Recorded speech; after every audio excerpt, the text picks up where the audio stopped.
अच्छा जी, एक कमेंट आया था 2 दिन पहले कि इमरान खान आएगा तो इन्वेस्टमेंट करेंगे वरना हमें फ्री भी मिले तो थू है प्लाटों के ऊपर। तो यार इस तरह के कमेंट-शमेंट जो है ना वो लोग करते रहते हैं। हर बंदे की एक अपनी अकीदत होती है। हर बंदा सियासी तौर पे भी और मसलकी तौर पे भी हर बंदे को मुकम्मल इख्तियार होता है वो किसी को भी फ़ॉलो करे और बेसिक चीज़ों के ऊपर जो है वो कंप्रोमाइज़ नहीं करना चाहिए। मिसाल के तौर पे हमारा मज़हब इस्लाम है और इस्लाम से आगे फिर मसलक है। मसलक का वैसे तो मेरे नॉलेज के हिसाब से मैं कम बोलता हूँ इसके ऊपर, मेरे हिसाब से तो मसलक चीज़ें नहीं है। इस्लाम बेसिक चीज़ है और हर मुसलमान को पता है कि हम मुसलमान हैं और हमारे ऊपर अल्लाह ने क्या-क्या फ़र्ज़ किया हुआ है।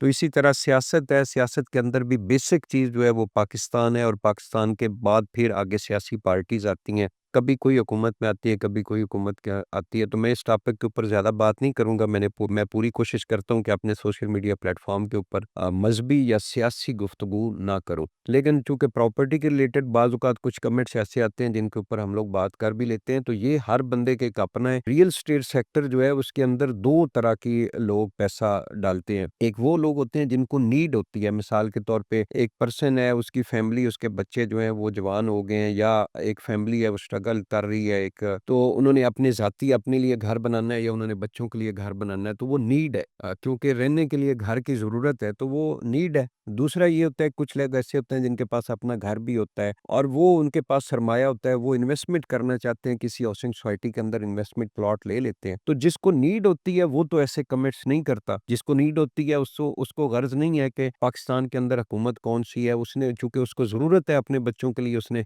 घर बनाना है। वो इस तरह के बाकी इन्वेस्टमेंट है, इन्वेस्टमेंट में हर बंदे के पास पूरा इख्तियार है, वो पाकिस्तान के अंदर इन्वेस्टमेंट करे, दुबई के अंदर करे, इंग्लैंड के अंदर, अमेरिका के अंदर करे, जिसका जितना जिसके पास बजट है, वो उस एरिया के अंदर इन्वेस्टमेंट करे। अब अगर उसका बजट जो है वो 50 लाख से लेके 1 करोड़, 2 करोड़ का है, तो वो ये बंदा जो है ये पाकिस्तान के अंदर इन्वेस्टमेंट करेगा, ये दुबई के अंदर, अमेरिका के अंदर तो इसको कुछ नहीं मिलना। तो ये हर बंदे के पास पूरा इख्तियार है जी। आप अगर इमरान खान की वजह से इन्वेस्टमेंट नहीं कर रहे तो ना करें। आप अगर नवाज़ शरीफ की वजह से इन्वेस्टमेंट करना चाह रहे हैं या नहीं करना चाह रहे, तो वो भी आपका पूरा इख्तियार है। तो मेरी कोशिश भी होगी, मेरी आपसे गुज़ारिश भी होगी इनके ऊपर कि इस वीडियो के अंदर किसी किस्म का कोई मज़हबी लिहाज़ से या सियासी लिहाज़ से आप कमेंट ना करें। आप मेरा चूँकि रियल एस्टेट का बिज़नेस है, तो उसी के लिहाज़ से आप जो है वो कमेंट नीचे किया करें और उसमें किसी किस्म की आपको कोई दुश्वारी आ रही है, कहीं पे मसाइल का सामना है, कोई मेरे एक्सपीरियंस की आपको ज़रूरत है, तो मैं एवरी टाइम आपके लिए हाज़िर हूँ। वीडियोज़ वगैरह हम लोग बनाते हैं अपने सोशल मीडिया प्लेटफ़ॉर्म के ऊपर। तो most welcome Gondal group of marketing Rawalpindi Islamabad में हम लोग रियल एस्टेट का जो बिज़नेस है उसमें पिछले 23-24 साल से हम लोग सर्विसेज़ दे रहे हैं। ज़िम्मेदारी के साथ पहले भी सर्विसेज़ दी हैं। आइंदा भी अगर आप कोई प्रॉपर्टी जो है उसकी खरीदो-फ़रोख्त करना चाह रहे हैं, हमारे अपने प्रोजेक्ट्स हैं, उनके हवाले से अगर कोई आप इन्फॉर्मेशन लेना चाह रहे हैं, उसके अंदर इन्वेस्टमेंट करना चाह रहे हैं, तो आप राब्ता करें। हम इंशाअल्लाह आपको ज़िम्मेदारी के साथ सर्विसेज़ देंगे। बहुत शुक्रिया।